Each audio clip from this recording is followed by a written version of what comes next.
మా చర్చిలో ప్రసంగం చేశాను నేను. ఆడోళ్ళకి నొప్పులు, మగోళ్ళకి తిప్పలు, పాము కప్పలు ఆవిడెట్టాడు. అది ఎక్కడి నుంచి వచ్చింది పెట్టాను.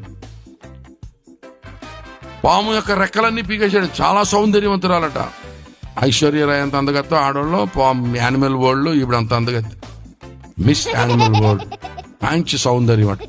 అప్పుడు దేవుడు శపించి రెక్కలన్నీ పీకేసి పొట్టతో పాగుతావు, మట్టి తింటావు, మట్టిలో ఉన్న కప్పలు తింటావు అన్నాడు.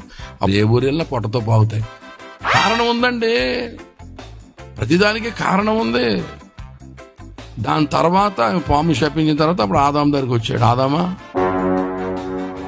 నీకు నాకంటే మీ ఆవిడ మాట ఎక్కువైపోయి తినొద్దన్న పండు తినేసావు కనుక మా మగవాడికి ఎట్టవలసి మాకు మగవాడికి ఎట్టాడు. మీరు రెక్కల మొక్కలు అయిపోతే తప్ప మీ డొక్కని ఎడతారని మా మగవాడికి ఎట్టాడు.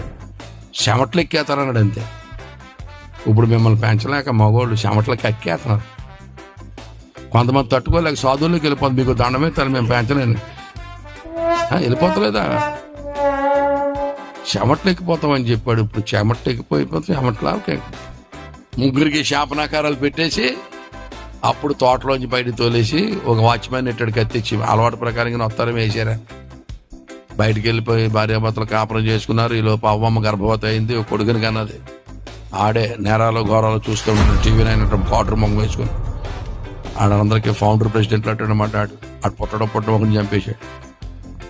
మన పుట్టకే మర్డర్తో స్టార్ట్ అయింది. అల్లెలు భూమి మీద స్త్రీకి పుట్టినోడు ఫస్ట్.